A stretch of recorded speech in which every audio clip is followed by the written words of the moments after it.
지난주 우리는 성도는 모든 삶에서 하나님과 바른 관계를 맺어야 한다는 말씀을 함께 나누었었습니다.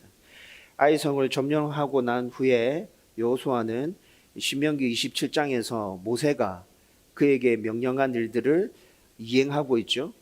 그 구체적인 모습들을 좀 살펴보면 에발산에 단을 쌓아서 번제와 화목제를 드렸습니다. 그리고 그 제단에 모세가 들려준 율법의 말씀을 새기죠.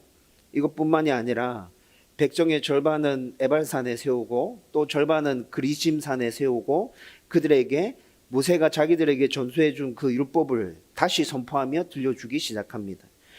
여러분, 모세가 가나안 점령의 초기 단계, 지금 초기 단계잖아요. 여리고성 점령, 아이성 점령. 초기 단계에 에발산에 이르거든 이런 일들을 행하라고 명한 데는 아주 중요한 이유가 있습니다. 그 이유는 바로 하나님과의 관계를 꼭 붙들고 항상 하나님만 섬기면서 그분께 순종해야 된다는 걸 반복적으로 가르치기 위함이었죠.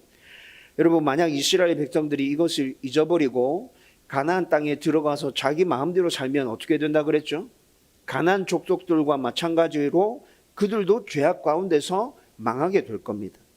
따라서 이것은 너무도 중요한 일이었기 때문에 큰일이 있을 때마다 하나님께서는 이스라엘 백성들에게 이 사실을 반복해서 가르치십니다. 요단강을 건넜을 때도 하나님께서 비슷한 메시지를 이스라엘 백성들에게 전수해 주셨죠. 여러분, 하나님과의 바른 관계를 유지하기 위해서는 그분께 순종하고 그분의 말씀을 꼭 붙들고 열심히 살아가는 것밖에 없다고요. 그래서 우리는 지난주에 구체적으로 두 가지를 살펴봤는데, 첫 번째는 예배였습니다. 하나님과 바른 관계를 맺고 살아가기로 결단하셨다면 여러분들은 예배에 온 마음을 쏟아야 합니다. 지난주 우리가 살펴봤던 말씀에서도 이스라엘 백성들은 번제와 화목제를 하나님께 드리고 있었습니다.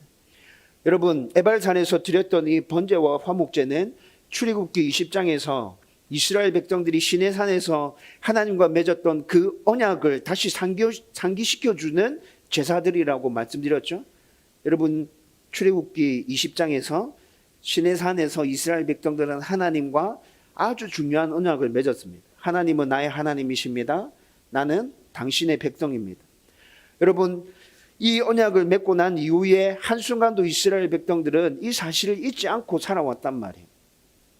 그리고 다시 에발산에서 이 언약을 다시 상기시키며 가슴에 새기라고 하나님께서 말씀하시며, 그런 의미에서 그때 시내산에서 드렸던 번제와 화목제를 지금 이 순간에도 똑같이 그 제사를 드리라고 얘기하는 거예요. 여러분, 그 제사를 드리면서 이스라엘 백성들은 자기의 정체성에 대해서 다시 한 번 더 가슴에 되새기는 시간을 가졌을 거예요. 그렇지, 나는 하나님의 백성이야. 하나님이 나의 하나님이셔. 여러분, 이것뿐만이 아니라 번제와 화목제 안에는 번제가 담고 있는 의미가 있고 화목제가 담고 있는 의미가 있다 그랬죠. 여러분, 그 의미들을 생각해 보면 이스라엘 백성들은 하나님과의 관계를 꼭 붙들기 위해서 날마다 하나님이 하나님 되심을 자기의 신앙으로 고백하는 삶들을 살아야 했었습니다. 번제의 의미가 그런 것이죠. 신앙 고백이었어요. 번제는 하나님에 대한 신앙 고백이 담겨져 있는 제사였죠. 여러분, 이것뿐만이 아니라 화목제는 하나님과의 돈독한 관계 안에서 그분께 감사의 삶을 살라는 의미가 담겨져 있는 제사였습니다. 하나님께 신앙 고백을 하면서 날마다 그분과의 온전한 관계 안에서 그분께 감사하는 삶들을 살아야 이스라엘 백성들은 하나님과의 관계를 꼭 붙들고 제대로 잘 살아가게 되는 것이죠. 여러분, 예배에는 이런 의미가 담겨져 있습니다. 저와 여러분들이 이 시대를 살아가면서 하나님과 바른 관계를 맺고 싶다면 우리도 예배에 마음을 쏟아야 되죠. 그 예배를 통해서 우리는 하나님에 대한 우리의 신앙 고백을 올려드려야 됩니다. 하나님은 저에게 이런 분이십니다. 하나님은 제 삶 속에서 이렇게 역사하고 계십니다. 그 신앙 고백이 예배에 담겨서 하나님 앞에 올려져야 되고, 그리고 그 신앙 고백과 함께 하나님에 대한 감사의 마음이 온전하게 드려질 때 우리는 계속해서 하나님과의 관계를 잘 붙들고 이 세상 가운데서 살아갈 수 있게 될 겁니다. 그리고 두 번째 얘기해 준 건 말씀이었죠. 제단에 말씀을 새기고 그리고 새겼을 뿐만이 아니라 이스라엘 백성들에게 다시 선포하며 들려줍니다. 여러분, 하나님께서는 말씀을 통해서 자신을 계시해 주셨죠. 그리고 자신을 계시해 주셨을 뿐만이 아니라 이 말씀을 붙들고 하나님의 백성이 너희들이 어떻게 살아야 하는지에 대해서도 우리 가운데 말씀해 주셨어요. 그리고 그렇게 살 때 어떤 은혜와 복이 임하는지에 대해서도 말씀을 통해서 우리 가운데 다 얘기해 주셨단 말이에요. 여러분, 우리는 이 세상을 살면서 하나님께서 우리에게 말씀해 주신 것, 당신에 대한 계시, 그리고 우리가 어떻게 살아야 하는지, 그리고 하나님께서 주시고자 하는 복이 무엇인지 이 말씀을 꼭 붙들고 살 때 하나님과의 바른 관계 안에서 살아갈 수 있게 되는 것입니다. 여러분, 저뿐만이 아니라 다음교회 모든 성도들이 예배와 말씀을 붙들고 하나님과의 바른 관계 안에서 살아갈 수 있었으면 좋겠습니다. 이 세상에 살면서 그냥 평범하게 살아가는 게 아니라 하나님의 백성으로서 마땅히 누려야 될 그 은혜와 복들을 풍성하게 누리면서 살아갈 수 있었으면 좋겠습니다. 하나님도 정말 바라고 원하시는 거일 거예요. 저와 여러분들이 바른 관계 안에서 이런 삶을 살아갈 수 있기를 주님의 이름으로 축원드립니다. 여러분, 오늘은 이 세상을 살아가는 성도가 가져야 할 영적인 분별력에 대해서 함께 말씀을 나누려고 합니다. 여러분, 오늘 우리가 본문 말씀을 쭉 읽었는데 오늘 우리가 읽었던 본문 말씀 1절과 2절 말씀은 당시의 상황에서 가나안 족속이 취할 수 있는 지극히 당연한 모습을 우리 가운데 보여주고 있어요. 여러분, 오늘 1절, 2절 말씀에 가나안 족속들이 전부 다 연합을 이루어서 이스라엘 백성들과 맞서서 싸우려고 하는 모습이 나타나고 있죠. 여러분, 이스라엘 백성들은 지금 타협이나 협상 없이 가나안 땅 안에 살고 있는 모든 족속들을 다 멸하려고 전쟁을 치르고 있는 중에 있습니다. 여러분, 이스라엘 백성들이 이렇게 전쟁을 치르는 이유는 하나님께서 명령하신 거잖아요. 가나안 땅에 살고 있는 모든 족속들을 다 멸해. 불쌍히 여기지 마, 봐주지 마, 조약 맺지 마, 결혼하지 마. 하나님께서 이스라엘 백성들에게 명령하신 일이죠. 그래서 이스라엘 백성들은 가나안 땅에 살고 있는 모든 사람들은 남녀노소 할 것 없이 다 죽여야 돼. 하나님 명령이야. 여러분, 지금 이 생각을 가지고 지금 이 전쟁을 치르는 것이라고요. 가나안 땅 안에 살고 있는 사람들이 몰랐을까요? 다 알았어요. 가나안 땅에 살고 있는 사람들이 이스라엘 백성들이 지금 그런 생각을 가지고 이 전쟁을 치르고 있다는 걸 너무나도 잘 알고 있는 거예요. 타협할 수 있겠어요? 협상할 수 있겠어요? 다른 방법이 있어요? 없어요? 없어요. 다른 방법이 없어요. 가나안 민족의 처지에서 생각해 본다면 이들은 지금 이래도 죽고 저래도 죽는 거예요. 여러분, 그러면 그들이 선택할 수 있는 방법은 뭐죠? 죽기 살기로 싸워야죠. 연합해서 최대한 힘을 다 끌어모아서 이스라엘 백성들이랑 한판 붙어야죠. 여러분, 가나안의 처지에서 생각해 보면 지극히 당연한 선택이죠. 네, 지극히 당연한 선택이에요. 여러분, 그래서 1절 말씀에 보면 헷과 아모리와 가나안, 브리스, 히위, 여부스, 가나안 땅에 살고 있는 모든 족속들이 동맹을 맺고 힘을 모아서 이스라엘과 한판 전쟁을 벌이려고 지금 준비하고 있습니다. 그런데 3절 말씀부터 쭉 읽어보면 좀 의아한 모습이 나타나고 있어요. 이들이 지금 왜 이렇게 하고 있는 거지? 이런 생각이 들죠. 그리고 여기서 성도들에게 분별력이 정말 중요하구나 라는 사실을 깨닫게 된다는 것이죠. 여러분, 3절부터 진행되는 내용 쭉 살펴보면 히위 족속인 기브온 마을 사람들이 자기 족속에서 이탈해서 뭔가 다른 일들을 지금 꾸미고 있습니다. 여러분, 히위 족속은 가나안 땅에 살고 있는 7 족속들 중에 하나였습니다. 여러분, 그러면 히위 족속도 하나님의 명령에 의한다면 멸해야겠죠? 멸해야 될 대상입니다.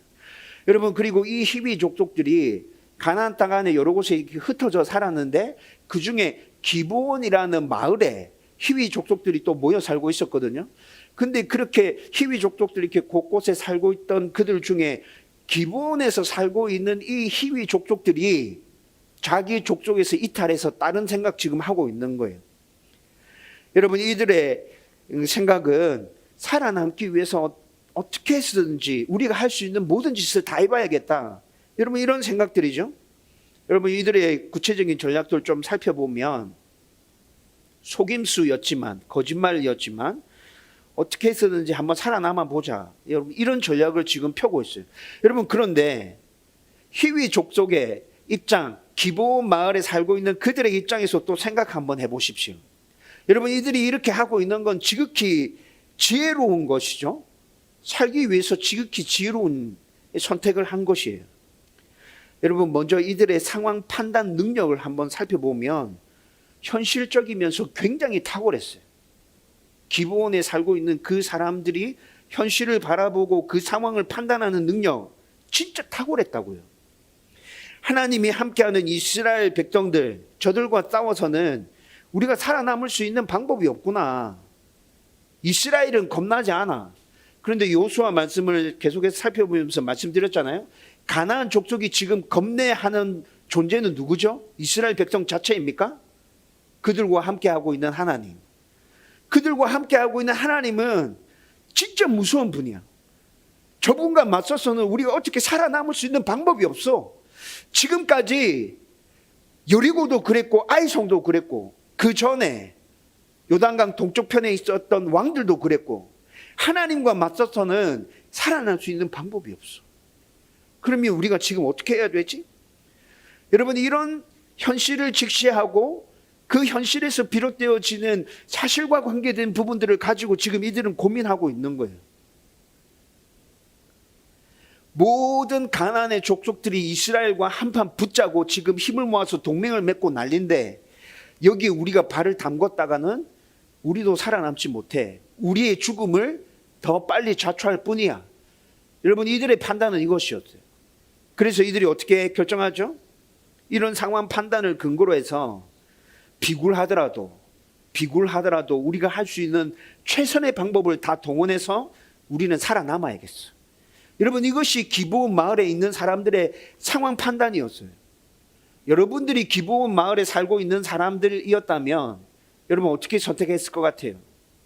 여러분, 이들이 이렇게 선택한 건 진짜 지혜로운 것이며 탁월한 현실 판단 능력을 발휘한 것 아닙니까? 진짜 잘했죠. 그리고 이런 선택을 구체적이면서 아주 지혜롭게 실행해 가는 모습을 또 살펴보면 진짜 놀랍습니다. 와, 어떻게 이렇게 했지?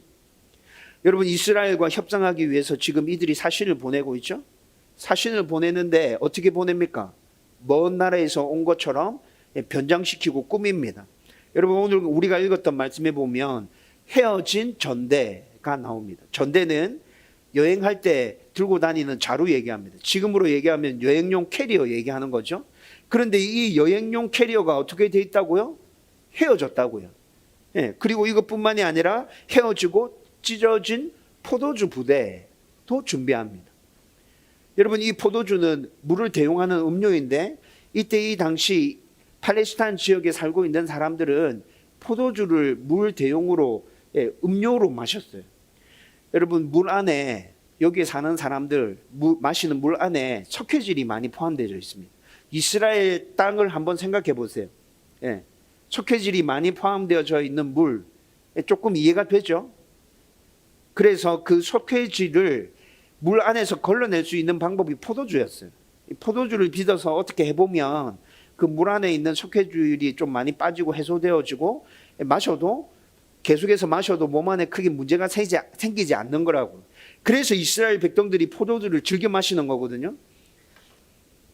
이스라엘 백성들은 술을 굉장히 좋아했어. 이렇게 생각하면 안 되는 거라고요. 여러분, 그런데 그 포도주 부대가 헤어져 있어요. 낡고 기운 신발과 옷, 마르고 곰팡이가 핀 떡을 준비했습니다. 여러분, 이 모든 것들이 지금 무엇을 어필하려고 하는 것이죠? 먼 데서 왔어. 우리 먼 데서 왔어. 우리 가나안 주민 아니야. 우리 진짜 먼 데서 왔거든. 여러분, 이걸 어필하기 위해서 지금 이렇게 꾸미고 있는 거예요.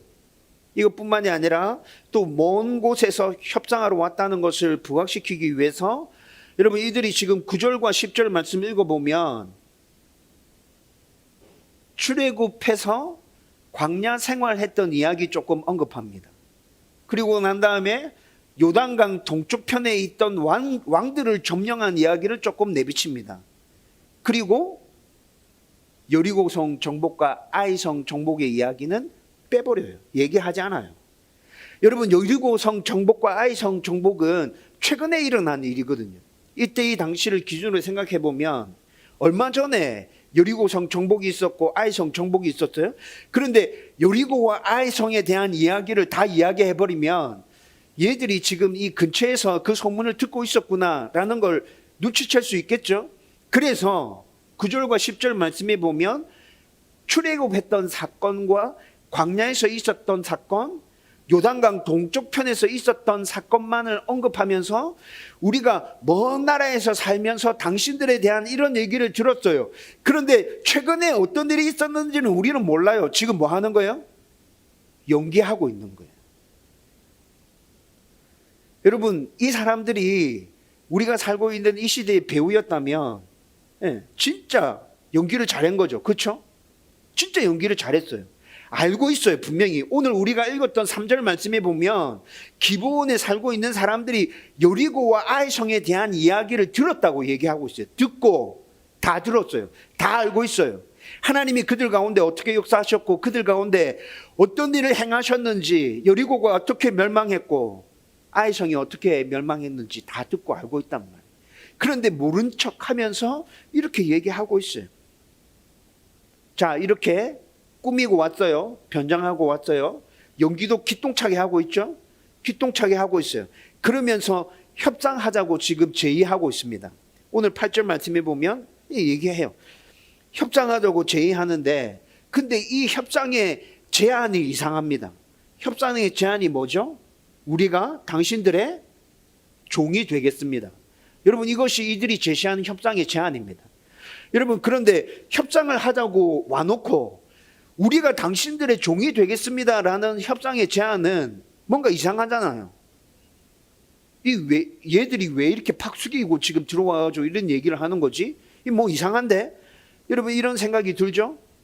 여러분, 오늘 말씀 우리가 읽었던 말씀 중에 8절과 9절과 11절 말씀 보면 여러분, 지금 기브온의 사신들이 자기들을 종이라고 표현하고 있습니다. 3절에 걸쳐서 우리는 당신들의 종입니다. 우리를 종으로 받아주세요. 지금 이렇게 협상하고 있는 거거든요. 이것들이 지금 왜 이렇게 하고 있는 거지? 뭔가 꿍꿍이가 있는 것 같은데? 여러분, 이런 느낌이 들잖아요. 그런데 오늘 말씀 전체를 잘 읽어보면 이들이 왜 이렇게 협상을 제안하는지 그 이유도 설명이 나타납니다. 여러분, 그 이유는 뭐죠? 당신들이 출애굽할 때 하나님 당신들 가운데 어떻게 역사했는지, 광야를 지날 때 하나님이 당신들 가운데 어떤 은혜를 베풀어 줬는지, 여리고성 동편에 있는 왕들을 정복할 때 하나님이 어떻게 행했는지 우리가 다 들었고 다 알고 있어요. 당신들의 하나님은 너무 무서워요. 너무 두려워요. 당신들이 가나안 땅 다 집어삼키고 난 다음에 우리 땅까지 넘본다면 우리는 당신들을 막을 방법이 없어요. 하나님을 어떻게 할 수 있는 능력이 우리 안에 없어요. 그러니까 우리가 먼저 당신들의 종이 되겠다고 제안하는 거니까 우리를 좀 받아주세요. 여러분, 오늘 읽었던 말씀 가운데 이런 모습도 나타나고 있어요. 이런 설명도 같이 나타나고 있다고요. 여러분, 그러면 이들이 팍 숙이고 왜 우리를 종으로 받아달라고 얘기하는지 그 이유도 충분히 설명된 거잖아요. 그렇죠? 야, 이들이 하나님을 진짜 제대로 알고 제대로 보고 있구나. 하나님이 세상 만물의 주인이라는 걸 이들이 똑바로 알고 있구나. 그래서 지금 우리한테 이렇게 다가오고 있구나. 여러분, 이스라엘 백성들 입장에서는 이렇게 생각이 될 수 있죠. 여러분, 어때요? 기브온 마을 사람들이 지금 사신을 보내서 이스라엘에게 협상을 제안하고 있는데 여러분, 이들이 취하고 있는 모습과 이들이 말하고 있는 것과 이들이 행하고 있는 모든 것들을 종합해서 볼 때 어떻죠? 굉장히 지혜롭고 굉장히 치밀하게 준비했고 아주 꼼꼼하게 차근차근 이스라엘 백성들한테 접근하고 있다는 게 보이죠. 여러분, 이스라엘의 처지에서 생각해 보십시오. 이스라엘 처지에서 생각해 보면 기브온 주민의 이런 전략은 자기들을 속이는 거잖아요. 굉장히 악한 겁니다. 이스라엘 주민의 입장에서 생각해 보면 이건 악한 거예요. 그렇죠? 그런데 모두가 살아야 하는 절박한 심정을 가지고 있는 그 기브온 주민의 입장에서 생각해 볼 때는 이건 굉장히 현명하고 지혜롭고 탁월한 일 처리 방식이에요. 여러분, 성경을 잘 살펴보면 성경 66권 분류할 때 지혜서라고 나옵니다. 흔히 알기로는 이 지혜서를 시가서라고 알고 있죠. 시가서라고 알고 있는데 이 시가서를 또 다른 분류명으로 지혜서라고 하기도 합니다. 여러분, 성경 66권을 분류할 때 지혜서라는 분류가 하나 들어가 있어요. 여러분, 이거 하나만 보더라도 성경은 지금 무엇을 강조해서 얘기해 주고 있는 거죠? 지혜가 중요하다는 걸 얘기해 주고 있죠. 잠언과 전도서를 한번 살펴보십시오. 잠언과 전도서를 한번 집중해서 잘 읽어보십시오. 지혜의 정수를 얘기해 주고 있습니다. 여러분, 잠언과 같은 지혜, 전도서에서 나타나는 지혜가 여러분들 안에 있다면 여러분들은 이 세상에서 하나님의 백성으로 정말 잘 살게 될 겁니다. 그래서 성경에서 이렇게 지혜를 중요하게 얘기해 주고 있다 보니 예수님도 제자들에게 지혜가 중요한 것을 계속해서 말씀해 주시죠. 여러분, 예수님이 제자들을 전도하러 내보내십니다. 둘씩 짝지어서 전도하러 내보내시는데 그렇게 전도하러 나가는 제자들에게 뭐라 얘기합니까? 뱀같이 지혜롭고 비둘기같이 순결해라. 전도하러 나가는 제자들에게 이 권면을 해주세요. 여러분, 여기서 뱀같이 지혜롭고 라는 이 말에 뱀은 부정적인 의미에서 사용되어진 게 아닙니다. 여러분, 이때 이 당시에 살아가는 유대인들은 뱀을 동물 중에서 가장 지혜롭다고 생각하고 있었어요. 그래서 지금 예수님은 이 뱀을 긍정적인 의미로 지혜가 가장 뛰어난 동물로 사용해서 지금 제자들에게 이런 권면을 해주고 있는 것이라고. 여러분, 이스라엘 백성들이 뱀을 왜 가장 지혜가 뛰어난 동물이라고 생각했을까요? 창세기에 나타나는 뱀이 여러분 하와를 속였잖아요. 그렇죠? 네, 그래서 뱀은 진짜 똑똑한 동물이야. 이렇게 생각하고 있는 것이죠. 여러분, 그래서 예수님이 이 뱀을 비유로 해서 전도하러 나가는 제자들에게 지혜로워야 돼. 여러분, 이 말씀을 참고로 해서 우리도 생각해 보면 지혜롭게 전도할 필요가 있겠죠. 쓰레기 봉투 사용해서 전도하러 나가는 거 여러분 지혜를 근거로 해서 우리 전도하고 있는 겁니다. 그렇죠? 여러분, 이 시대에 전도하면서 예수 천국, 불신 지옥 이런 거 외치고 다니면 지혜롭게 전도하는 게 맞습니까? 아니죠. 그건 지혜로운 것과는 조금 거리가 먼 것 같아요.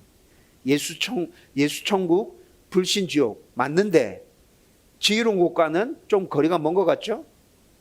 아무튼 예수님께서 지혜에 대해서 제자들에게 이렇게 권면하고 계시다고요. 누가복음 16장의 말씀을 또 찾아서 읽어보면 불의한 청지기의 비유가 나타납니다.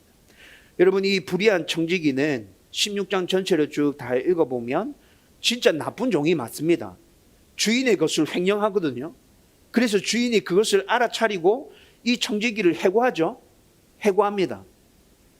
해고당하고 난 다음에 이제 정리하고 인수인계하고 기한이 조금 남았는데 가만 생각해 보니까 이거 해고당했는데 내가 먹고 살 방법이 없어. 그래서 이 청지기가 어떻게 하죠? 주인에게 빚진 사람들 다 불러 모읍니다. 네 얼마나 빚졌어? 기름 100말 빚졌습니다. 80이라 적어. 너 얼마 빚졌어? 밀 100적 빚졌습니다. 여기 50이라 적어. 여러분, 누가복음 16장을 읽어보면 이 불의한 청지기가 이런 일을 한다고요. 그런데 이런 일을 하는데 주인이 또 불의한 청지기가 이렇게 하고 있다는 걸 알아요. 그런데 주인이 이 불의한 청지기의 이 모습을 보면서 지혜롭다고 칭찬합니다. 이게 왜 지혜로운 거지? 주인의 입장에서는 이 종을 어떻게 해야 돼요? 당장 잡아서 작살내야 되죠?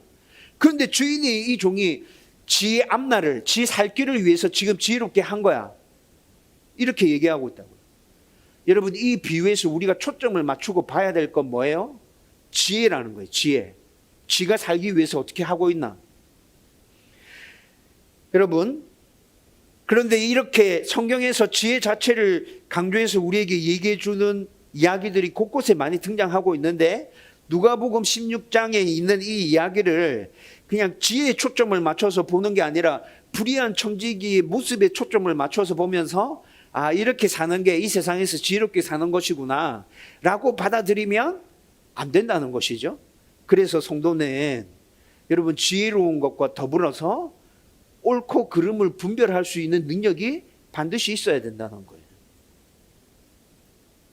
그래서 성경을 잘 읽어보면 지혜만 강조하는 게 아니라 하나님의 말씀에 따라서 순종해서 옳고 그름을 잘 분별하는 성도의 모습에 대해서도 계속 강조해 주고 있어요. 이게 조화를 이루어야 우리는 이 땅에서 하나님의 백성으로서 잘 살아가게 된다는 것이죠.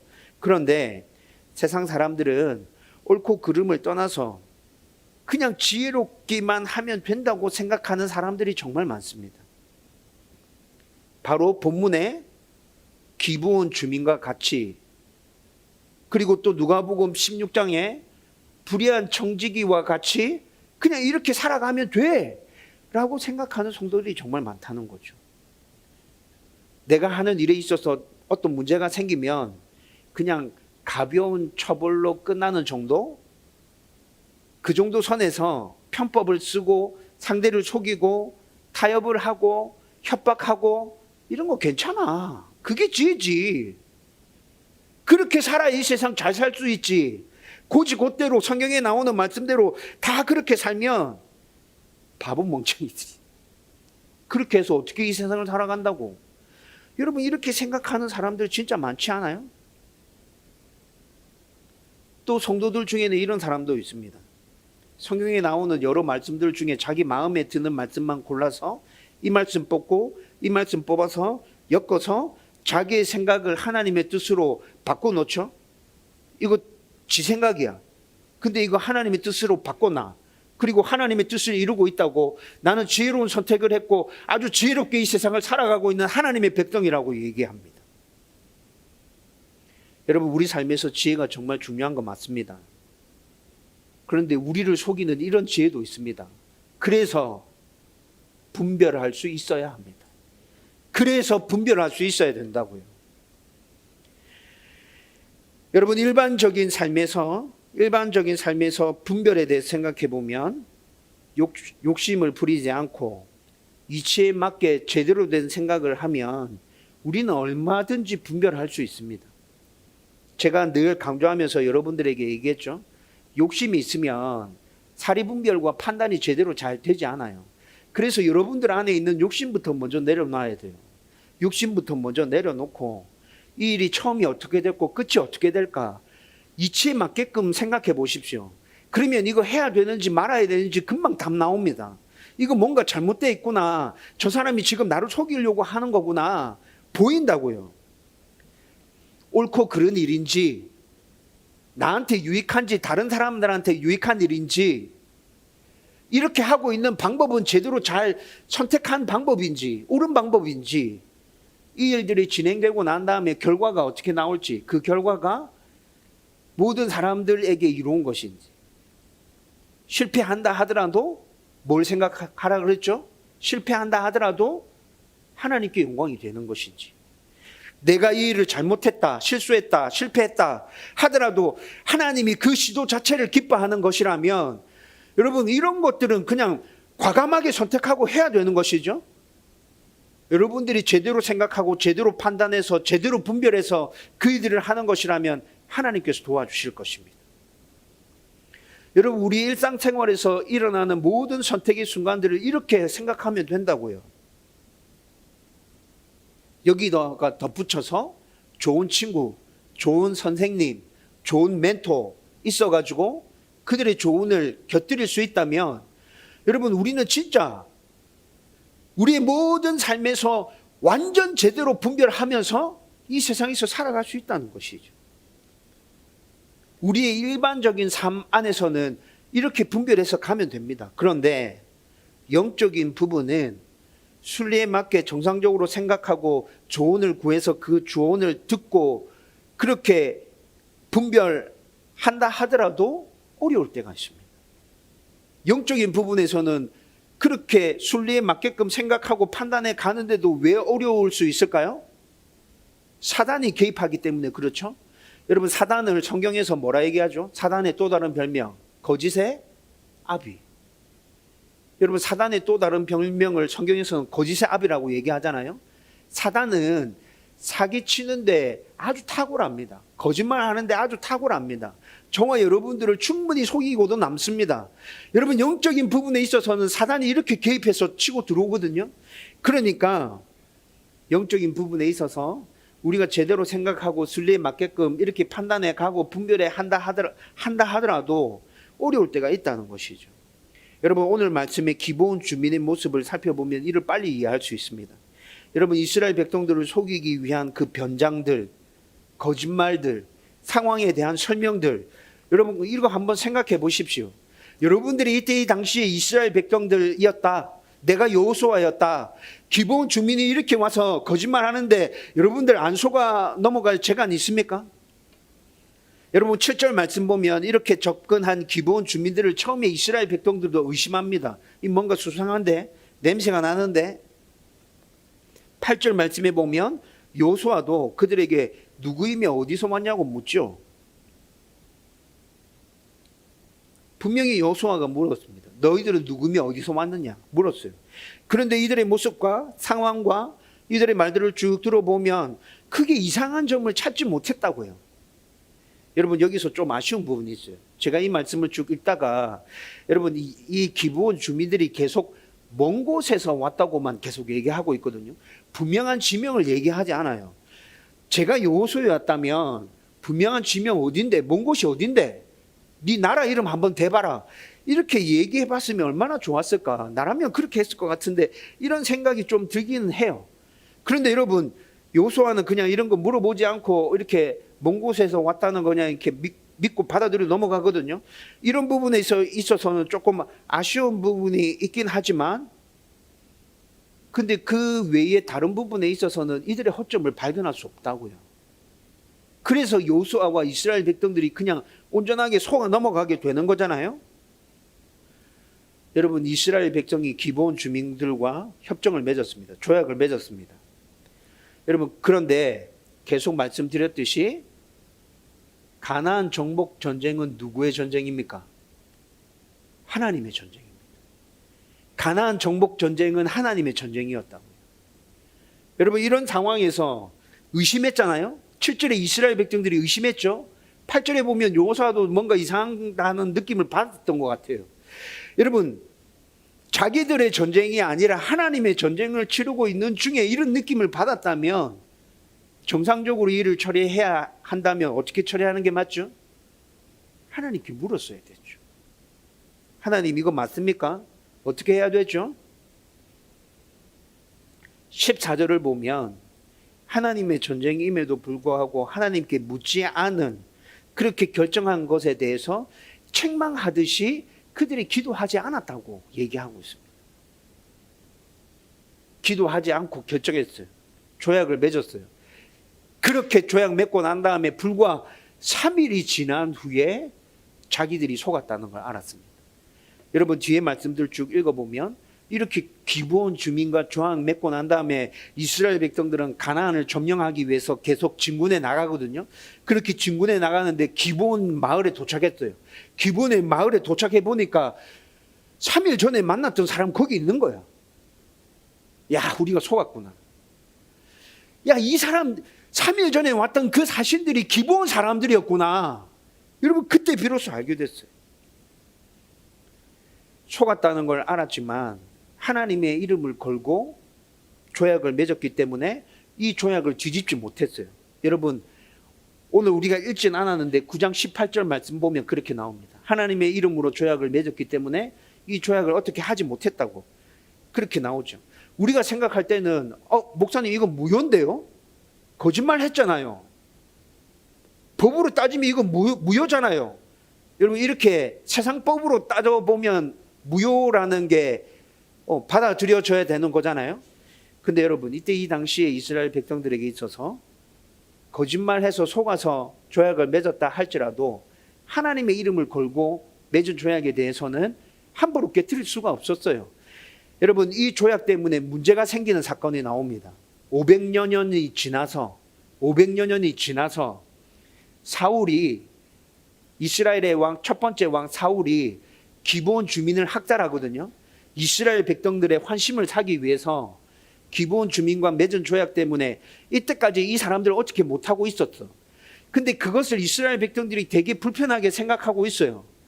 500여 년쯤 지나서 사울 왕이 이스라엘 백성들의 마음을 얻기 위해 가지고 기브온 주민을 학살해 버려요.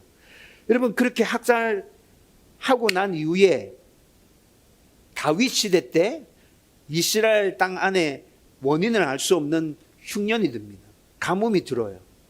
다윗이 하나님 왜 이랬습니까? 물었을 때 여러분, 하나님께서 사울이 학살한 기브온 주민의 사건을 얘기합니다.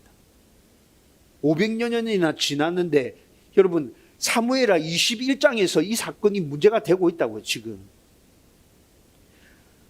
여러분, 따라서 이 세상을 살아가는 성도에게 영적인 분별력은 정말 중요하죠. 여러분, 세상은 우리를 속이기 위해서 아주 지혜로운 방법으로 우리에게 다가옵니다. 여러분, 아무 생각 없이 그냥 있다가는 오늘 이스라엘 백성들처럼 다 속아서 다 넘어가는 거예요. 여러분, 그렇게 살아서는 우리는 이 땅에서 하나님의 나라를 세울 수 없어요. 하나님의 영광을 드러낼 수 없다고요. 정신 바짝 차려야 된다고요. 분별을 할 수 있어야 된다고요. 그렇다면 우리 삶의 모든 상황에서 어떻게 하면 제대로 이 분별력을 발휘할 수 있을까요? 여러분, 제가 여러분들에게 늘 자주 강조해서 얘기하는 것인데 말씀과 기도밖에 없습니다. 목사님 또 말씀과 기도입니까? 여러분, 우리가 이 세상에서 제대로 된 분별력을 가지고 하나님의 백성답게 살아가기 위해서는 말씀과 기도밖에 없다고요. 이 땅의 삶에서 나오는 분별력은 이치에 맞게, 순리에 맞게 정상적인 생각과 판단으로 가능하다 말씀드렸죠? 제가 늘 강조한 거잖아요. 성도의 정상적인 생각과 판단은 세상과 다르게 성경을 기준으로 삼아서 판단이 이루어져야 됩니다. 그렇죠? 그런데 그 성경의 기준이 여러분들 안에 스며들어 있어야 순간적인 모든 상황 판단의 그 선택의 시점에서 제대로 된 선택을 할 수 있게 된다는 거예요. 하나님의 말씀이 여러분들 안에 스며 있지 않으면 여러분들이 아무리 성경적인 생각을 하고 판단을 해야겠다, 제대로 분별을 해야겠다 생각하고 있을지라도 그게 그렇게 되지 않는다고요. 여러분, 그래서 성경을 계속 읽어야 돼요. 매일 말씀을 묵상하기 위해서 노력해야 된다고요. 묵상하는 게 어려우면, 제가 이것도 늘 말씀드리잖아요. 묵상하는 게 어려우면 묵상책 정기 구독해놓고 그 옆에 나오는 설명이라도 계속 읽으라고 얘기하죠. 여러분, 그렇게 하는 것이 말씀으로 여러분들이 젖어들게 만드는 작업입니다. 여러분들이 모르는 사이에 성경을 매일 조금씩 읽고 묵상을 해가면서 하나님의 말씀으로 여러분은 젖어들게 될 것입니다. 어느 순간 그렇게 젖어든 그 말씀으로 여러분들은 생각하고 판단하고 분별하게 될 것입니다. 자기의 그런 모습들을 발견할 날이 올 거라고요. 여러분, 이렇게 말씀을 붙들어야 합니다. 그리고 말씀을 붙들고 일상의 삶에서 이렇게 분별하면서 살았는데 진짜 영적인 문제에서 마귀가 온갖 거짓을 섞어서 우리 가운데 다가올 때 그때는 기도해야 돼요. 하나님 어떻게 해야 됩니까? 하나님 어떻게 해야 되죠? 하나님은 우리의 기도를 들으시는 분이시죠. 우리에게 제일 좋은 것을 허락해 주시는 분이시죠. 여러분, 저와 여러분들이 이 믿음을 가지고 뭔가 꺼림직하고 뭔가 분명하지 않고 뭔가 석연찮은 부분이 있다면 정상적으로 생각한 것이라 할지라도 다시 한 번 더 하나님께 물어보는 그런 결단과 용기와 그런 분별력이 우리 안에 있어야 된다고. 하나님 어떻게 하면 좋겠습니까? 너무 성급해하지 말고 하나님의 답을 기다리면서, 여러분, 특별한 일이 없더라도 매일 말씀을 붙들고 매일 이렇게 기도하며 하나님의 뜻을 구하고 있다면 여러분들 안에는 자연스럽게 영적인 분별력이 생겨나게 될 것입니다. 저와 여러분들이 이런 분별력을 가지고 이 땅을 살아갈 수 있기를 주님의 이름으로 축원드립니다. 여러분, 이제 말씀을 정리하려고 합니다. 여러분, 우리가 살아가는 이 세상은 정말 악하고 정말 험합니다. 그냥 순수한 마음으로 그냥 열심히 최선을 다하면서 살아가면 되지라고만 생각하고 있다면 여러분들은 사단의 계략에 다 넘어가서 다 속고 있을 거예요. 그래서 우리에게 정말 중요한 것이 분별력이라는 말이죠. 여러분, 만약 성도에게 분별력이 없으면 하나님의 뜻과는 전혀 상관없이 그냥 세상의 흐름에 따라 쭉 딸려서 흘러가고 있을 겁니다. 이렇게 사는 게 뭐가 문제인데요? 문제 없어요. 다른 사람들 다 이렇게 살고 있잖아요. 나 이렇게 살면서 잘 살고 있거든요. 괜찮아요, 하나님. 아무 문제 없어요. 여러분, 이렇게 살게 될 거라고. 여러분, 그렇게 세상 흐름에 따라서 그냥 쭉 따라서 살아가면 우리가 이 땅 가운데서 채워야 되는 그 하나님의 나라, 우리가 이 땅 가운데서 드러내야 되는 하나님의 영광, 꿈도 못 꾸죠. 세상 흐름에 따라가는 우리의 삶을 통해서 어떻게 하나님의 나라가 세워져요? 어떻게 하나님의 영광이 드러나요? 저와 여러분들 안에 정말 하나님의 나라를 세우면서 하나님의 영광을 드러내고 하나님이 우리 가운데 주시겠다 약속하신 그 은혜와 복을 누리면서 내가 제대로 한번 살아봐야겠다라는 생각이 있다면 여러분, 분별력을 기르십시오. 분별력이 있어야 됩니다. 하나님의 지혜를 구하십시오. 하나님, 저에게 지혜 주십시오. 분별할 수 있도록 은혜를 주십시오. 여러분, 이렇게 사는 삶이 어렵게 느껴질 수 있습니다. 예, 맞습니다. 어려울 수 있어요. 우리가 오늘 말씀을 듣고 진짜 분별력이 중요하구나, 지혜가 중요하구나, 나 그렇게 살아야겠다 마음에 결정하고 한번 하나님께 그렇게 해달라고 구하고 세상 가운데 나가면 우리 가운데 지혜가 생기고 분별력이 생깁니까? 한 번의 결단으로 생기는 게 아니죠. 그래서 제가 여러분들에게 계속 부탁드리는데 말씀을 붙들고 몸부림쳐야 된다는 거예요. 한 번의 결단으로 생기지 않습니다. 말씀을 붙들고 몸부림치고 기도하면서 몸부림치고, 여러분, 이런 삶의 모습이 계속 반복될 때 저와 여러분들이 모르는 사이에 하나님의 분별력이, 하나님의 지혜가 우리 가운데 스며들게 될 거예요. 아주 자연스럽게 옳고 그른 일인지, 나와 다른 사람들에게 유익한 일인지, 방법도 옳은 방법인지, 실패했다 하더라도 하나님께서 이 일을 통하여 영광 받으실지 굉장히 자연스럽게 이 생각이 작동되면서 분별하고 선택하게 될 거예요. 저는 저와 여러분들이 그 자리까지 나갈 수 있었으면 좋겠어요. 우리의 그런 몸부림을 보시고 하나님 기뻐하실 거예요. 니 진짜 최선을 다해서 잘 살고 있구나.